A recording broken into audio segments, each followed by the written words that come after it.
LatProXperience, where we talk about Latino success through the Latino lens. And today, we have a super duper special guest. Every time we have a special guest, but I don't think we've had, in fact, I know we have not had a more special guest as we do today. Today with us, is none other than la doctora Cyndia Morales Muñiz.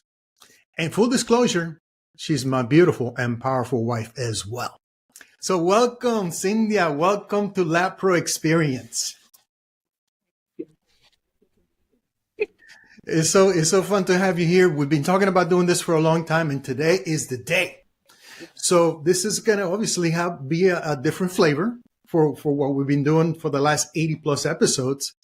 But I think it's timely. I think it's time to do this, and I'm looking forward to this. So obviously, I know you. Obviously, I know you more than most people know you. But not everyone knows you the way I do. So tell everyone who you are, where you come from, a little bit about your personal background. Sure. Well, hi, everyone. So as my amazing husband just shared with you, my name is Dr. Cyndia Morales Muñiz. When I'm asked to introduce myself, I usually start by saying que soy la hija de Luisa y Ernesto, right? So I am Luisa and Ernesto's daughter. I am also a daughter of Puerto Rico, right? So very proud of my Puerto Rican culture, my Puerto Rican heritage. And I probably identify as a Brooklyn Boricua because I was born and raised in Brooklyn, New York, in Bed-Stuy to be exact. And if you know, you know. That's, come from very humble beginnings, very proud of the grit, the resilience of my parents who left everything that they knew and loved in Puerto Rico in the 50s. Right, made their way to New York, right? Like the story of many of us is to, better way of life, better opportunities. And so my mother worked as a seamstress, made $1.25 an hour. My father as a landscaper, made a little bit more, not much. And so, those were the opportunities that were afforded to them. My mom could only go to school until 4th grade. My father, went through the 7th grade. So made their way to New York City for a better life for them and their children. And I'm very grateful for all the lessons that they've taught me, because I tell folks all the time that, my parents have taught me things that you can never learn in a book. And so I start there because that's how I ground myself, and it really leads into everything that I do today, right, is to honor that sacrifice. So my story, born and raised in Brooklyn, there were interesting times, right? So growing up in the 90s, it was the hood, right? It was challenging times in Brooklyn, but I was always very steadfast in my studies. I was focused. I was always a great student. I was the student that prided myself in all the certificates and doing well in school. Fast forward to high school, everyone's talking about Binghamton University. And I'm like, what's that? That's where I'm going, and made my way upstate to New York for college. I was a first generation in college student because, as I shared, my parents didn't have the opportunity to go to college. So it was up to me to figure out my way. I had great mentors along the way who, just supported me, gave me resources. I took full advantage of college, pledged a sorority. I was a resident assistant. I studied abroad to Spain, Portugal, and France. And so I just asked a lot of questions. And I was very persistent about making sure that I had the information that I needed to be successful. Let me be brief. I can go on and on about this, but from there, that took me to St. John's to work on my master's. And then at that point, I was really done with the snow and the train in New York. So I made my way to Florida, to Orlando, because I had some family here, and I appreciate flip-flops in December.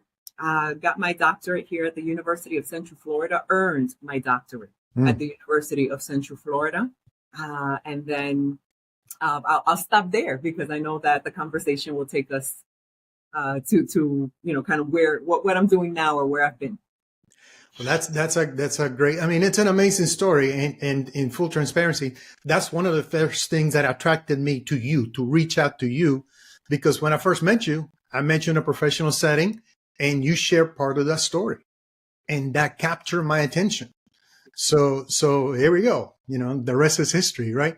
But you know, the things that I've learned since then is that you're very driven. You had a drive for more. Perhaps early on, it sounded to me that you were not completely clear of what that more was going to look like because you didn't have any examples around you, perhaps early on.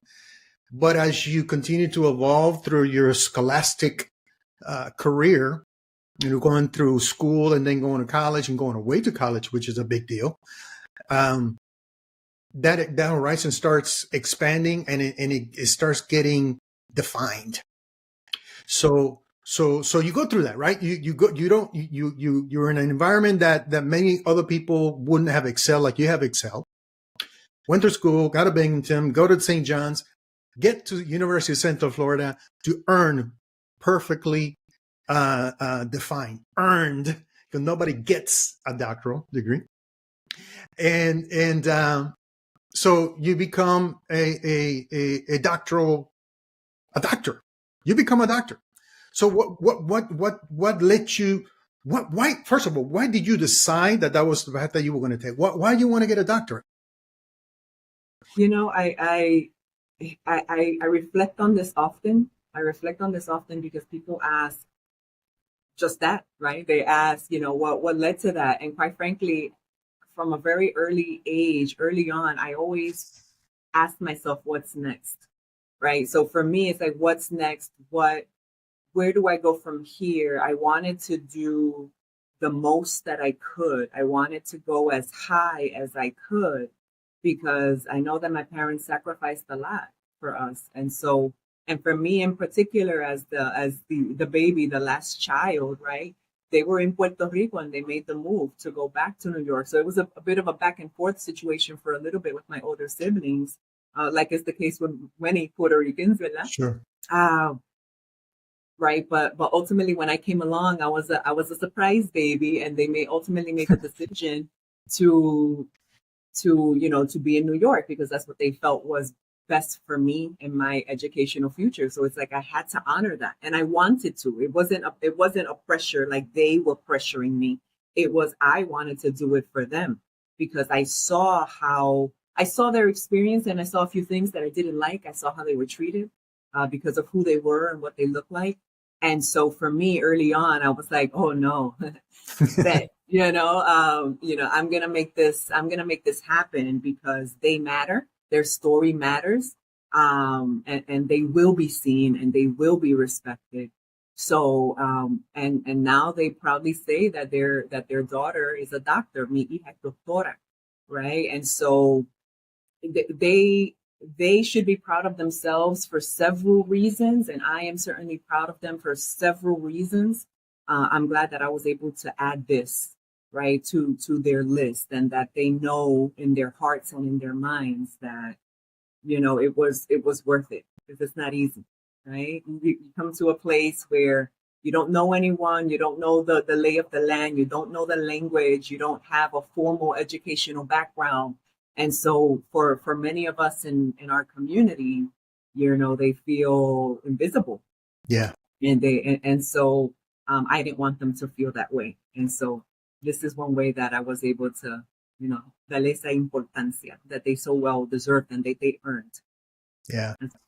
That's a strong enough purpose to do what you do, because what you have done to date is nothing short of remarkable. Just going through that process and becoming a doctor. So now you earned your degree, right? Your doctoral degree. What kept you in Florida? You came here because it was nice. It was nice. It was nice weather, right? And you were looking for a good opportunity. It's a good program at UCF. You can't say there wasn't a good program, right? It's not all about the weather. And here you are many years later.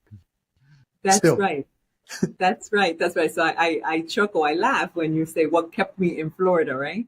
Well, you know, you're a part of that, right? But we'll It's more like who, right? Right. So what really, just interestingly enough, right? You're young and you have the whole, your whole life ahead of you, and you want to be on your own and independent and have your own space. And so that was also part of that. Done with the snow and the train, I also wanted my own space. I could not afford that in New York City. And so because I had some family connections, and I knew that UCF was a good place, that there were opportunities, and that they had great programs. To your point, I said this sounds like a good place for me to be. And I was working through my doctoral degree, my doctoral program, and then at that point, once I was about 5 or 6 months away from graduating, from completing my program, at that point I was homesick. I mean, I was pretty homesick for Brooklyn along the way, but it was a good place to be. And so at that point, I said I had every intention of actually returning to New York, but I stayed because I got a job. I got a job at UCF. I wasn't looking for a job. The job found me.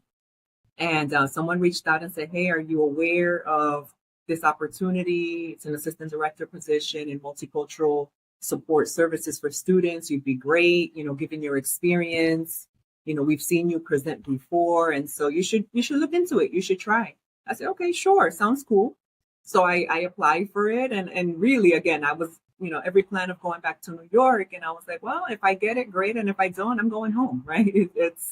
That's fine. So they offer me the job, the position. I start off. I thought it was a great opportunity to get my foot in the door, and did well. And I want to say about a year later or so, that I'm giving a presentation at UCF, and it was a Puerto Rican Leadership Summit that was open to the public. And then that's where a certain gentleman approached me after my presentation, and thanked me, right, for sharing my story, and then asked, let's or suggested, right, that we stay in touch to collaborate. And so here we are collaborating. Right. So ultimately, I got a job, I got a husband, so I stayed. Yeah. What else is there? Yeah. So stop the madness, right? Yeah. So you're thriving at UCF. You got a new job. You met this amazing guy, and things are going well. So how long have you been at UCF as a professional? So as a professional, it's been 12 years now. Wow. Yeah, 12 years. Okay. Actually, 12 years this month. Yeah. How about that? 12 years as a pro, and then how many years during your program, the doctoral program? And so 2008. So since 2008. Wow. Okay. Yeah.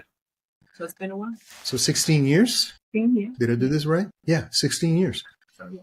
So you're as Floridian as most people, because most people in Florida are not from Florida. Okay. Yes. Yeah. I know why you hesitated. Yes. Yeah. No. Proud New Yorker always. True. Exactly. No one else on the planet has that reaction. No. Not a New Yorker. However, no. But very, very happy to be here, and very grateful for the opportunities that Florida has afforded me. Yeah. 100%. Same here. I'm not from here either, in case you didn't know.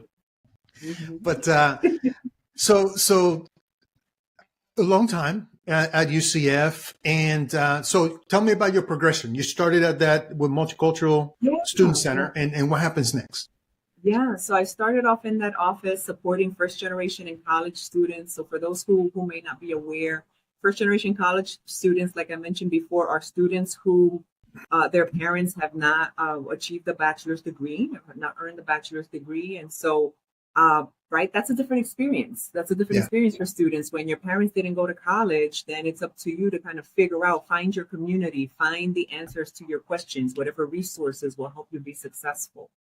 So I started off doing a lot of programs for students and advising for students that were first generation in college, and then also multicultural students as well. And so that I did 5 years there, and that's what's called student affairs in the university setting, because it's a lot of direct one-to-one student contact and programs for students. From there, I moved into what at the time was the diversity and inclusion office. And then I did some professional development workshops for faculty and staff, and some leadership workshops. And so I was able to do that. And then that's really where I started to carve out more of a focus, right, on Hispanic initiatives, right, like and Hispanic workshops or serving Hispanic students. And so moved in there and did a few years there. And then came this opportunity where I made the case for a position that focused on UCF as a Hispanic serving institution. So I want to say that was 2017 when we started having those conversations about a position that will focus on this federal designation. A lot of people may not be aware that UCF is federally recognized as a Hispanic serving institution. What does that mean? Right, there are three ways, right? Three elements of that formula, but I'm going to keep it very simple. Okay. Right. The biggest piece of that is that your undergraduate student body, so undergraduate being our students who are working towards a bachelor's degree, that 25% or more of your overall undergraduate student body identifies as Hispanic or Latino. And so that has been the case for UCF for several years now. We were first federally recognized as a Hispanic serving institution, or an HSI, in 2019. And fast forward to today in 2024, over 31% of our undergraduate students that are working towards a bachelor's degree identify as Hispanic or Latino students. That's almost 19,000. Almost 19,000 students at UCF currently working on a bachelor's degree. Wow. And then over a little 21,000 who are, once we include our master's, doctoral students, our medical students, etc. So let me just kind of a point of reference. Yeah. 21,000 students that identify themselves as Latino, Latina at UCF. I went to a whole university that had 25,000 students. Oh, yeah. So that's like a university inside of a university. Is that, just to give people scale? Yes. Oh, yes. We are one of the largest, right? We are one of the largest universities in the country by enrollment, and especially when it comes to our Latino students, right? We do have a very, very sizable Hispanic Latino population. Wow, very that's sizable. amazing. So sorry to interrupt. Continue. No worries. So that is where, so we learned a lot. I mean, I learned about Hispanic serving institutions as a graduate student when I was working on my doctoral degree. That's where I came across this concept of Hispanic serving institutions, and I wanted to learn more. And so then I started having conversations with colleagues about, there should really, our student population continues to grow, right? The Latino community continues to grow because it's reflecting our region. And if you pay attention to our region and the growth that the region is experiencing when it comes to the Latino student or the Latino population, then we will eventually see that, right, in our college student population. If you pay attention to K through 12 pipeline, it's growing, right, at that level, and so eventually they make their way to the university. So I was like, is anyone paying attention to this? Is anyone, what are we going to do about this? Like, what's the plan? And I was like, okay, well, if there's no plan, then let's come up with a plan, right? So very fortunate for wonderful colleagues and leadership that really supported this notion that we should have someone paying attention to this and working on this and defining what's the plan, what's our strategy, because guess what? There's funding that is attached to this. There are dollars attached to this. And for me, it was very important, and my colleagues, it was very important that whatever funding, it's not automatic funding. It's funding that you have to apply for, you have to compete for it. But at the same time, if you're going to go for it, then we should go for those funds for the right reasons, and we should stay authentic and true to the purpose of those funds. And so that was really core. That was really core to those original conversations. So eventually I do become, right, the director, the inaugural director for Hispanic Serving Institution Initiatives and Partnerships. And I'm really able to lead the way, right? Lead the way with the kind of HSI that we want to be. Because that's how I would start off those conversations, right? Currently right now, there are 600 Hispanic serving institutions in the country. I'm sure a lot of people are like, what? Really? I had no idea. Watch me. What? Really? Yes. I had no idea. Across the country. And in the state of Florida, there are 30, right? UCF is one, Valencia College, of course, right? And so on and so forth, Miami-Dade College, even Seminole State. So there are 30 Hispanic serving institutions in the country. I'm sorry, in the state of Florida, 600 across the country. But that doesn't necessarily mean that we all take the same approach to the type of HSI that we want to be. I'm very proud of the work that we've done at UCF as a collective, and really wanting to do the work the right way and applying meaning and not just focused on the numbers and enrolling, but the kind of experience that we want our students to have. And for them to understand that our Latino students, they represent critical mass. And we cannot achieve our institutional goals without the success of our Latino students. Yeah. And so that is very at the forefront of of everything that we do. Of course, we want all of our nights to be successful. And as we look at the economic development goals of the state, right? Like when it comes to talent and leadership, and then this is a core piece of that. So a lot about HSIs, but that was the kind of the start of the role. I now serve as senior director for Hispanic Serving Institution Initiatives and oversee a number of grant programs that, including Potencial and Ingeniería, that are really significant contributions to our efforts. And it's a lot of information for someone who's just hearing it for the first time. But it's if you really slow it down a little bit, and go through that information, like, wow, why does that matter to me? Why does that matter to me? I'm not at UCF. I'm not a student anywhere. Yeah. Why do I care? And I'm going to give you my perspective, because you said a lot of things that are, obviously I've heard this before, right? We talk about this all the time, but you said a lot of things that are worth highlighting once again. Number one, you said that, you have institutional goals as an organization, as a university. And because the Latino population is so not only young, but growing and numerous, there's a lot more Latinos growing faster, and as a segment of the population, not only inside of UCF, but outside, UCF, the region. Honestly, no one can achieve their institutional or regional goals if we don't make sure that the Latino community succeeds, or that we have the same opportunity to succeed. So it's not gaming the game, right? It's not mucking it up. It's just making sure that everyone have equal access to the same opportunities. So when I first heard about HSI, I didn't know what it was. I started getting definitions of what it was, but I still didn't understand what it meant for me. And as I learned through the years, through your leadership in the office that you lead, and the programming that you do, and just hearing you speak over and over again, it's, I take it to my world, the entrepreneurial world. I take it to the economics aspect of the work that you do and the work that UCF does. And there's 31.5 million small businesses in America.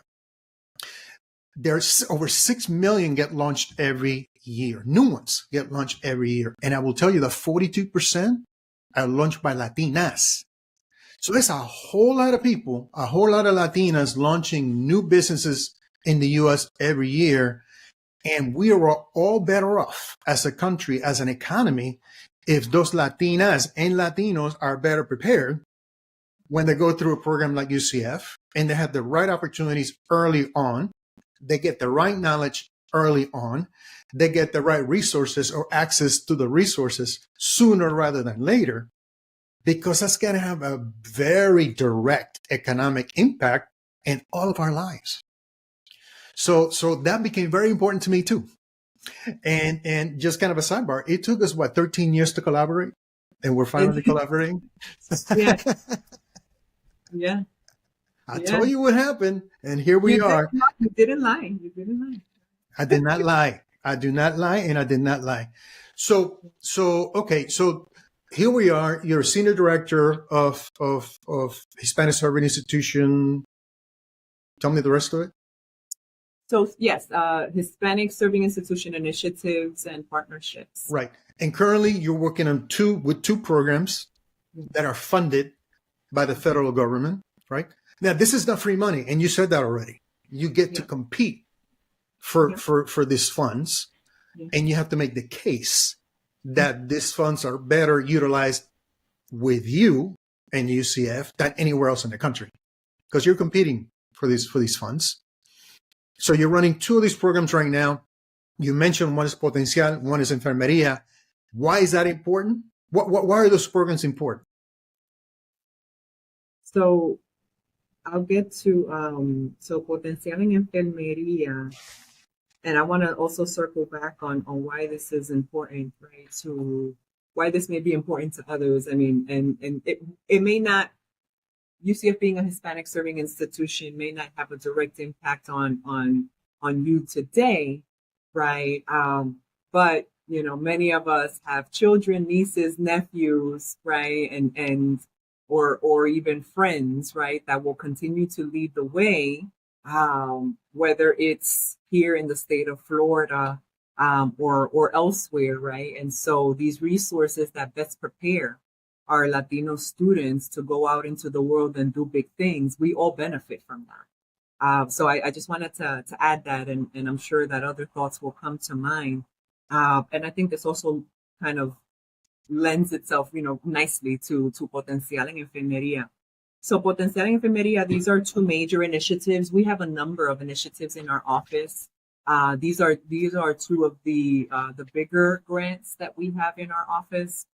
Potencial really has a focus on increasing, well, you know, twofold. So really strengthening graduation rates. So we want our Hispanic Latino students to graduate in a timely fashion. So if you start off, you know, as a freshman, then we want to do everything possible to help you graduate in 4 years. Okay. And if you come to us from Valencia or any of our other, you know, partner institutions or Seminole as a transfer student, then we want to help you graduate in 2 years. You know, why is that important? Because that also, you know, not only well, from a financial standpoint, right? Let's go there. Sure. Right? It is a benefit for our students to graduate on time, and minimizes, right, or you know, decreases the likelihood of graduating with debt, right? And so, you know, the quicker that you graduate, you will find yourself in a better position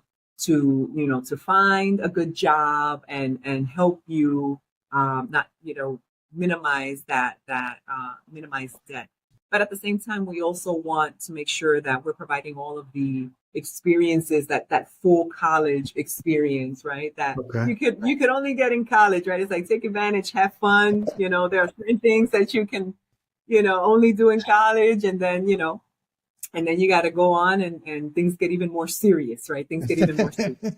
So for Potencial, we want to help students graduate faster, but we also, right, or on time, I should say. And we also want to ensure that from the Potencial standpoint, that we have more Hispanic Latino students and students across the board, right, really taking advantage of what is called high impact practices.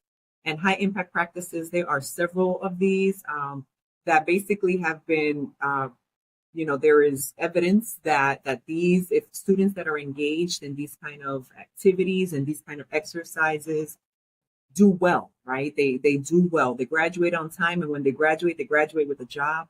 And so some examples of high impact practices are things like undergraduate research and internships, right? And so, you know, when it comes to internships, I know that's super relevant, right, for your audience, right, as business owners. And many of you, I'm sure, employ or would like to employ, right, our students at UCF in various internships or once they graduate in full-time positions. And so we have funding that is available for nonprofits, for small businesses.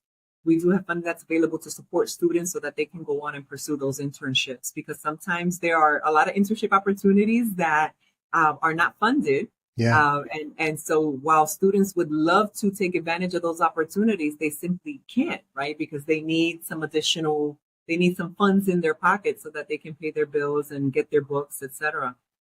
So really is graduating on time, participating in a high impact practice, whether that's undergraduate research, internships, or anything else. Study abroad is another one. And then sense of belonging. We have a Conexiones program that is geared towards transfer students, and it just has that Latino lens. It has that Latino feel to the program. Every student is welcome. And I love to see when our Latino students come with their friends of all backgrounds, and they're like, yes, we are here for it. We are all about comunidad. They want to learn Spanish, and it's a beautiful thing to see. So Conexiones is a part of that. And we have a speaker series that is called a Latinx Professional Speaker Series, where we have UCF alumni who come and share their story. They share their story. They share what they're doing now, advice, and all of that. So that's Potencial, and I can go on and on, but I'll shift to Enfermería. Enfermería has a graduate student focus. So what we were able to do in collaboration with our College of Nursing, our College of Health Professions and Sciences, and College of Graduate Studies, along with our Office of HSI Initiatives as the lead, was launched this graduate certificate program on Hispanic serving healthcare professionals. And the purpose of that graduate certificate program is twofold. One, we want to see more Hispanic Latinos in nursing, and in particular in graduate nursing programs, right? So we recognize, and we have been told, right, like this, we're not making this up. Like we get this information all the time from healthcare providers. They're like, we really need help. We really need to strengthen representation. We really need more professionals that understand how to provide culturally congruent care to Hispanic Latino communities, because that is who we serve. Like that is a big portion of who we serve in the Central Florida region and the state of Florida in general. So this graduate certificate program does that, right? It's hopefully by us offering this Hispanic serving healthcare professionals graduate certificate program, we get the attention of more Hispanic Latinos. We attract more, but also we equip graduate nursing students of all backgrounds to provide culturally congruent care to our communities. So, with everything that we do, everyone is welcome, and we want everyone to learn about how to work with and how to support, right, Latino communities. And in this case, it's through a healthcare lens. Right. So those are some snapshots. I'll pause. I mean, so many thoughts come through my mind because, do you have a sense of overall, you don't have to give me an exact number, but a sense of percentage of UCF graduates that stay in Florida or Central Florida after graduation? Is it a lot? Is it a little? It's a lot. No, it's a lot. I did have that number in my head at one point. Unfortunately, I don't have it right now. But no, it's I want to say well over half. Okay. Well over half of our graduates stay in the state of Florida. That's important to know, right? Because not only is it a large university graduating a lot of people a year, where a large percentage are Latino or identify themselves as Latino, Latina, right? And more than half stay in Florida, in a state that is 25% Latino. And in Central Florida is more than that. It's in the 30s, the percentage of the population that identifies as Latino, Latina. All these things matter because the end customer, let's talk about healthcare. the end customer, 1 out of 3 is going to be Latino or Latina. And they're looking for culturally competent care. It doesn't always mean that they need to be served by a Latino or Latina healthcare professional. However, it is very valuable in the marketplace where the person who's providing the services is competent, is culturally competent. Beyond the technical competency, they are also culturally competent. That matters to me. And I think there's a lot of people who that matters to as well. And we don't talk about it enough, because I think that when someone who's not used to these kind of conversations, they hear for the first time, well, I'm not Latino, that doesn't apply to me. I'm not a student, that doesn't apply to me. Why do I care about this? Well, this is another example of why it matters. It touches all of us. And the better prepared these students are, or these professionals are in the case of the graduate program, the better off we're all going to be, all of us in the community. So, and one last thing I want to say about that before I forget, I'm a little, I'm all over the place now, but think about this. This is a state university, University of Central Florida, state university receiving federal funds. This is not a gimme. This is not something that is supposed to happen. So you compete for the funds. Somebody's going to get them, by the way. The federal government's really good at spending. So somebody's going to get it. Might as well be us, right? Might as well be us and put that money to great use. So congratulations on the success of the program so far. How long is these programs going to last? Is this forever? So we awarded, not forever. It would be great, right, for us to continue to get these, and we'll continue to pursue, right, and apply for the funds. But both of these grants were awarded in 2022. They're 5-year grants, totaling $5.7 million, and it runs through 2027. So we might be able to get an extension year, but along the way, we will continue to apply for these funds. And the importance, I guess, of these funds is that these, and I want to be, really, really clear about that, because, or the purpose, right? These are institutional capacity building grants. And so they serve a very specific purpose, right? That are tied to the goals of each project. And so it's, I just want to share that, right? Because it's, there's so much need. There is so much need and so many wonderful things that we want to do. We do have to stick to the goals that are outlined in each one of those proposals, but they're meant to be university-wide, right? They're meant to be university-wide. And I say that because, in some cases we can provide student support, right? And others we can't. But it's all important stuff that strengthens UCF's ability to provide, a stronger experience, academic experience for our Hispanic, Latino, and all of our students. Well said. Well said. I mean, some people think of grants and scholarships. They immediately think scholarships. There's money to fund books, tuition, fees. Not always. That's important, but it's not the only thing that's important. So that's why these programs exist. So let me just kind of try to summarize what we talked so far. Okay, wait, I'm sorry. I got to say one more thing. I'm sorry. Yeah, go ahead. So with Potencial, I also want to highlight, right, that a core piece of Potencial is faculty development. So we have a tailored series of workshops and professional development for our faculty, for our professors, because we want to help them understand how to support, right, our Latino students. And so I just wanted to throw that in there, because when we talk about institutional capacity building, it's not only direct support to our students, but then how do we support our faculty to provide the best experience possible in the classroom, because that matters, right? Our professors spend the most amount of time with our students, and so we need them to be well equipped. So I just wanted to add that, because that's a really important piece for us. Makes a lot of sense, and a lot of us that are not in your space would not even think about that. at least not a first instance, right? The importance of funding those opportunities as well to strengthen the faculty that do the heavy lifting when it comes to engaging students and making sure they succeed. So this is what we talked about. So this is what we talked about. Talked about where you came from. We talked about your your academic preparation.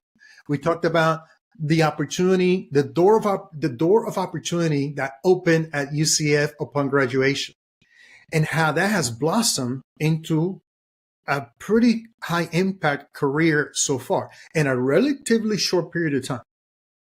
So this is why we have these conversations, is to highlight Latino success, to highlight success through the Latino lens. Most of the time we do it through entrepreneurship success or entrepreneurial success. In this case today, we're talking about professional success because it has a direct impact on our local economy and on national economy as well. It doesn't stay exclusively in Florida or Central Florida. So that we got to highlight that too, because not everyone's cut out or has the desire to launch their own idea and commercialize their own idea. Professionals, we need to highlight the success of professionals, Latino professionals, Latina professionals in the U.S. So